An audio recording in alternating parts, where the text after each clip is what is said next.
Now, look, I want to talk to you about Alligator Alcatraz, the immigration facility, of course, in the Florida Everglades. Now, that will soon have no detainees in it. Officials will reportedly shut down that facility after a judge ordered them to cease operations. John, what do you make now of this development? Well, the important thing to understand here, Danica, is that the basis of that court order was environmental. It had nothing to do with the use of the facility for deportees. It was that the judge held that certain environmental procedures hadn't been complied with. The federal government could appeal that order. I'm not sure they're going to. They might just say fine. They're opening up a number of other deportee centers around the country. I don't know that they necessarily need Alligator Alcatraz, but here's the real point that was going on, Danica. What they're trying to do is encourage self-deportation. You can't fly 10 or 15 million people out of the country. What you've got to do is impress upon them that it would be a good idea for them to leave the same way they came. And the administration has done that by publicizing things like Alligator Alcatraz. And I'm sure that's caused a lot of illegal immigrants to self-deport. And I think that's the real idea here. Yeah, so maybe it actually has had the desired effect after all. You're spot on. Now, look, Donald Trump has held a White House meeting with former British Prime Minister Tony Blair and former Trump Middle East envoy Jared Kushner on ending the Gaza war. What do you make of Tony Blair being invited to give his views and his rationale for ending the Gaza war?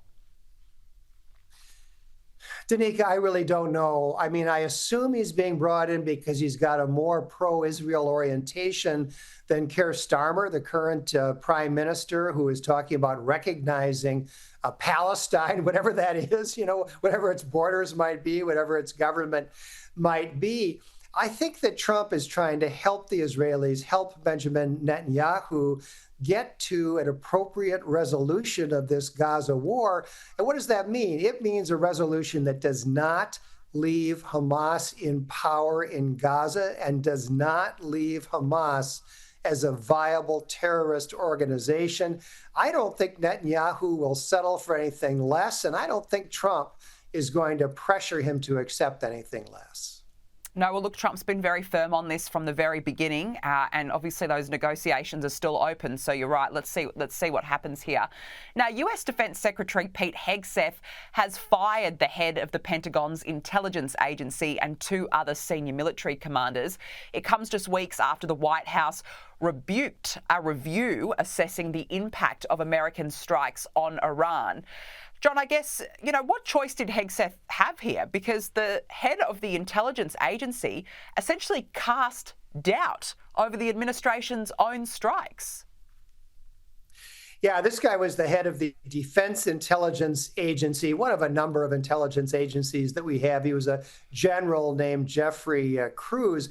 And right after those Iranian airstrikes, he put out this ridiculous intelligence report saying that he thought they had done very little damage. Now, that's absurd. It's contradicted by every other assessment by everybody all around the world. They did terrific damage. What's going on here is that the military bureaucracy and the intelligence bureaucracy have both been taken over by woke liberals. And Pete Hegseth knows all about this. He actually wrote a book about it, how wokeism was taking over the highest levels of the Department of Defense. And that's one of the reasons why President Trump made him Secretary of Defense, because Trump wants him to clear out this woke dead wood. These are guys who never fought a war, but are there pursuing these liberal DEI policies and so on. So we're going to see more of this. There are more people at the top of the military establishment as well as at the top of some of these intelligence agencies who need to go, and I think we'll see some more firings. Yeah, wouldn't surprise me at all. You can tell that Pete Hegseth is really getting it done and clearing out that department, and good on him, I say. Now, the New York Times has done a special investigation into Chinese meddling and influence in campaigns.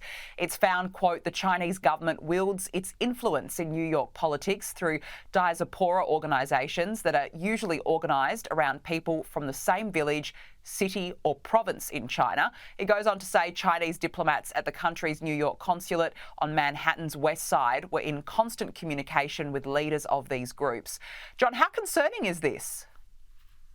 It's interesting, Danica, because as you know, in our political life, there's been a lot of talk about Russian influence on our elections, and that's been way overstated. I think the much more serious question is Chinese influence, not just in local elections in New York City, but in many other ways. We know that the Chinese have heavily influenced American universities by giving them a lot of money, which is supposed to be reported by law, but often has not been reported. That's been really insidious. We know that the Red Chinese have placed spies in high places. So, for example, Senator Dianne Feinstein for years had a driver who was with her every day, turned out to be a Chinese spy. A prominent Democratic congressman had a girlfriend who had almost certainly was the Chinese spy. And so we had the Chinese spy satellite drifting across the United States during the Biden administration, and they wouldn't shoot it down. So there's a lot of reason to think that China is spying. China is exerting political influence. China is trying to influence our academic institutions to be friendly to it. And I think we need a really much broader, across-the-board understanding of these efforts and response to those efforts. Yeah, I completely agree. As you said, I mean, normally we think about Russia, but gee, China is certainly a worry right now. John Hinderaker, it's great to catch up with you again. Thank you so much for joining us on the show this evening.